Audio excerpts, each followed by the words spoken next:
Hey guys, welcome to another episode from Stacy Here We Grow Again.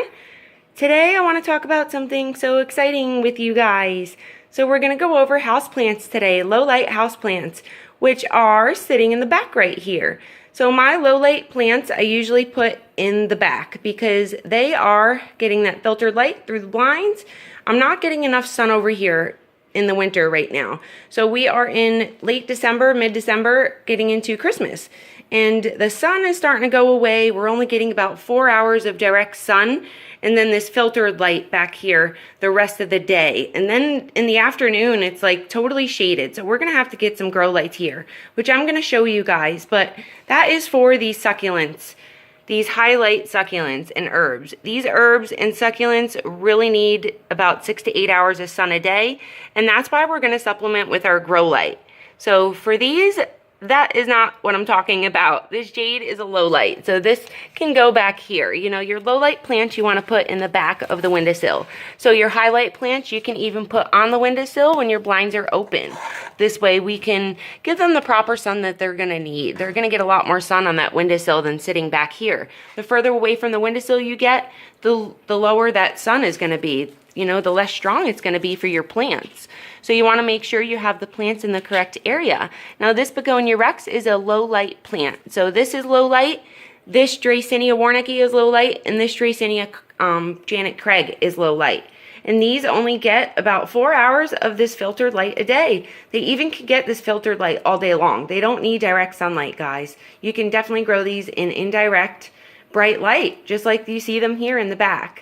Now that they don't really need watering, so these don't require a lot of water, especially in the wintertime. And let me tell you something, these Dracaenas right here, you water from the top. And if you let their soil dry out, you know, say you forget to water them like 4 days between the waterings when that soil dries out, they're fine. It will not damage the plant. And I love how they grow. They're just really interesting. Check that out. And when you water them, they're really fun because you can see that water kind of trellis over these little leaves right here down, and she's just really pretty. So these are really good plants to have. All house plants really filter out the air. That's why I have so many. Now we're going to go over here a little bit and we're going to show you some new plants we got. So we got this new island pine. My lovely fiance went to the store, and since we are moving, we're packing, we're getting ready to get out of here. Hopefully we're going to be gone in the next couple of months, moving into a new house. We are trying to get a mortgage and look for a house right now, so that's really exciting. New chapter in our lives. But this is a little island pine. Since we're not going to be putting, I just dropped my plant. Since we're not going to be putting a Christmas tree up today, or this year, I should say, we are just going to have this little guy up. And I wanted to share that with you just to say Merry Christmas to all of you, and thank you for watching and supporting me through my YouTube channel and just, you know, keeping in contact with me. So a little Merry Christmas to my YouTube viewers from us here at Stacy Here We Grow Again. Just a little low light plant. It's an island pine, and we made a mess right here. So I'm going to pick this up because I probably broke her. Nope, we didn't break anything, so we just made a mess, which is good. So I can clean that up later. And this is a low light plant too. This is actually a Crassula marginalis rubra. Can't pronounce that. But the reason why she's toppling over is because this is so light. She is getting water like every day, and this is a succulent. So this is not supposed to be getting water every day. You can see just how big she's growing. And when I first got this succulent, guys, she was this big. So this little one top right here, this first node, this is all this plant was. And it's been 6 months and she's just gotten enormous. She just keeps growing and growing. So that's a trailing plant. She's going to keep trailing, and I'm going to really have to watch her because she's going to be lacking a lot of water right now because she's really root bound. So if they're really root bound like that, guys, we've already transplanted her twice. You need to transplant, you know, just get her in a bigger pot. We're going to actually put that in a hanging pot. And she requires low light. So this can tolerate high light, which they turn red in. They're actually heart shaped, so they're little hearts. You can see them. See them little hearts? That's why I love her so much.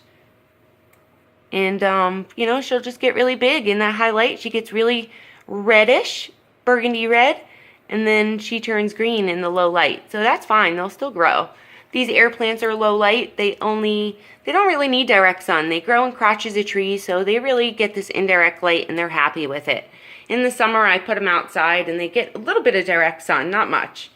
So other low light houseplants that I have brought in for you guys are my orchid here. Now, orchids are a little poisonous to animals, so I don't know if the plant itself is poisonous to animals, but I know that this flower stalk right here, when it pushes a flower out, that flower is poisonous to animals. So please keep it away from your cats and dogs. You know, that pollen in there, I think, is what's poisonous. And this does not require sun at all, just indirect sun, just like it is, you know, no direct sun on them leaves. This is even too much. Or you can put it in the sun for an hour if you want and then take it out if you really want to. But they require just indirect sun, so something through the blinds is really nice for this plant, just like you see here. So I have these stacked here because I ran out of room. So I have to get another stand. And this is a bromeliad that we just bought about a week ago, and she's got a baby growing out of her. So we bought her when the bloom was already on here, and the bloom came off. So once these bromeliads bloom, they die. The plant itself dies, the mother, and it shoots out babies. So we got a baby in there growing. So we got a baby in a pot for $3. How cool is that? And this plant will last for a good few more months, you know, this mother plant. And she'll start dying off, turning white. And she also turns white like this if she's getting too much sun. So even indirect sun like this through the blinds, this is really no good for her. She does not like sun at all. So we could even leave her like, you know, on the floor in the shade, like right here. And she'll be so happy in that spot. Same thing for aloes. This is a bromeliad too with these aloes in here, which I have to transplant. So you can see that this baby grew.